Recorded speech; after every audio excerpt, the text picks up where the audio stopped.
नमस्कार। पश्चिम एशिया यानी middle east में ना एक ऐसी जंग छिड़ी हुई है जिसमें अमेरिका और इजराइल एक तरफ है और ईरान दूसरी तरफ। रोज कुछ ना कुछ नया हो रहा है। लेकिन इसी बीच एक ऐसी घटना हुई है जिसने पूरी दुनिया के मिलिट्री एक्सपर्ट्स को हैरान करके रख दिया है। हाँ, बिल्कुल सही सुना। पिछले 20 सालों में सोचिए, अफगानिस्तान, इराक, इतने बड़े बड़े युद्ध हुए, लेकिन ऐसा कभी नहीं हुआ। ये पहली बार है कि किसी दुश्मन ताकत ने अमेरिका के एक फाइटर जेट को हवा में ही मार गिराया हो। तो सबसे बड़ा सवाल यही उठता है कि ये हुआ कैसे। अमेरिका, जिसे अपनी स्टील्थ टेक्नोलॉजी पर इतना नाज है, मतलब वो तकनीक जो रडार को भी धोखा दे दे, उसके विमान को ईरान ने गिरा कैसे दिया। चलिए आज की इस पड़ताल में इसी रहस्य से पर्दा उठाते हैं। तो चलिए सबसे पहले ये समझते हैं कि ये घटना इतनी बड़ी क्यों है।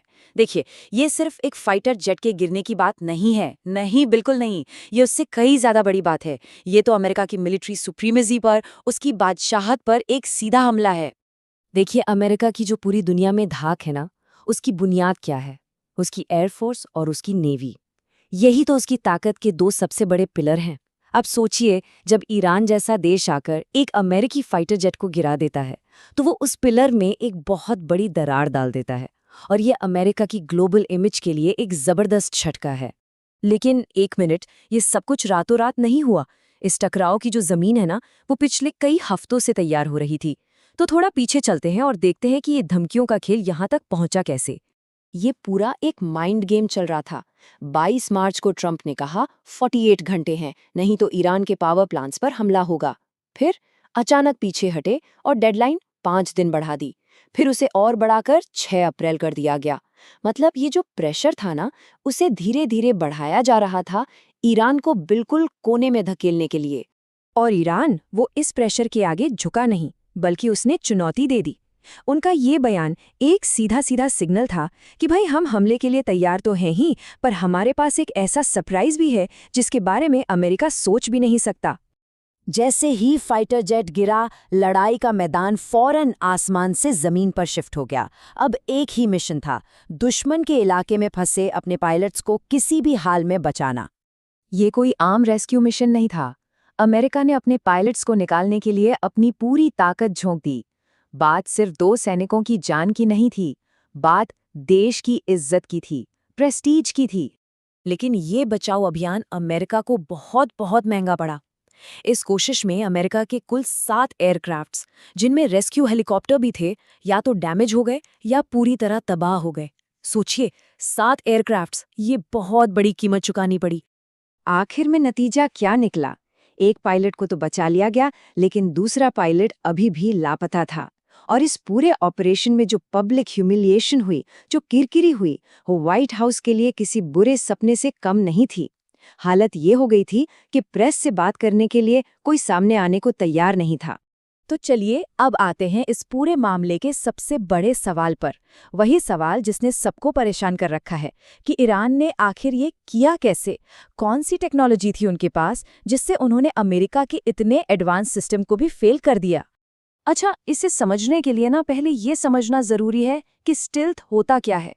देखिए, रडार कैसे काम करता है। वो रेडियो वेव्स भेजता है जो किसी जहाज से टकरा कर वापस आती हैं और उसकी लोकेशन पता चल जाती है। सिंपल। अब स्टिल्थ विमानों को ऐसे बनाया जाता है कि वो इन रेडियो वेव्स को या तो सोख लें, एब्जॉर्ब कर लें, या फिर उन्हें किसी और दिशा में मोड़ दें। नतीजा, वो रडार की पकड़ में ही नहीं आते, एक तरह से गायब हो जाते हैं। तो यहीं पर ईरान ने पूरा गेम पलट दिया। ऐसा लगता है कि उन्होंने रडार को पूरी तरह से बाईपास ही कर दिया। उन्होंने रेडियो वेव्स का पीछा ही नहीं किया, बल्कि उन्होंने विमान के इंजन से निकलने वाली गर्मी को पकड़ा, उसके हीट सिग्नेचर को। उन्होंने इंफ्रारेड सेंसर्स और हीट सीकिंग टेक्नोलॉजी का इस्तेमाल किया और सीधे विमान की गर्मी को लॉक करके निशाना बना दिया। ये एक ऐसी तकनीक थी जिसके लिए शायद अमेरिकी विमान तैयार ही नहीं थे। अब सवाल यह है कि ये तकनीक ईरान के पास आई कहाँ से। इसको लेकर 3 थियरीज हैं। पहली कि ये ईरान का अपना खुद का बनाया हुआ मजीद एयर डिफेंस सिस्टम है। दूसरी संभावना, रूस का वर्बा सिस्टम, जो एक मैन पोर्टेबल मिसाइल है जिसे कंधे पर रखकर भी दागा जा सकता है। और तीसरी थियरी, चीन का HQ-9B मिसाइल सिस्टम। माना जा रहा है कि इन तीनों में से ही कोई एक इस हमले के पीछे है। अगर किसी को लग रहा है कि बात इससे ज्यादा खतरनाक नहीं हो सकती, तो रुकिए, इस टकराव का एक और एंगल भी है, और वो इतना खतरनाक है कि पूरी दुनिया की सांसें अटकी हुई हैं, और वो है न्यूक्लियर थ्रेट, यानी परमाणु खतरा।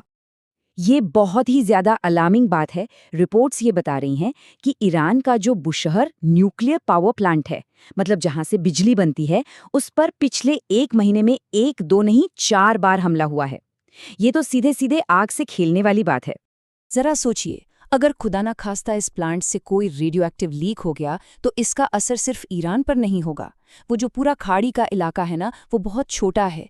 ये जहरीला radiation UAE, Kuwait, Bahrain, Qatar, इन सारे पड़ोसी देशों में फैल जाएगा, और ये एक इतना भयानक संकट पैदा करेगा जिसकी हम कल्पना भी नहीं कर सकते। तो अब हम एक ऐसे मोड़ पर आ खड़े हुए हैं जहां अमेरिका का अल्टीमेटम भी खत्म हो गया, उसकी कभी ना हारने वाली इमेज भी टूट गई, और ऊपर से एक न्यूक्लियर प्लांट पर लगातार हमले हो रहे हैं। ये सिचुएशन बहुत ज्यादा अस्थिर और खतरनाक है। अब सबसे बड़ा सवाल यही है कि यहाँ से आगे क्या होगा, दुनिया किस तरफ जाएगी।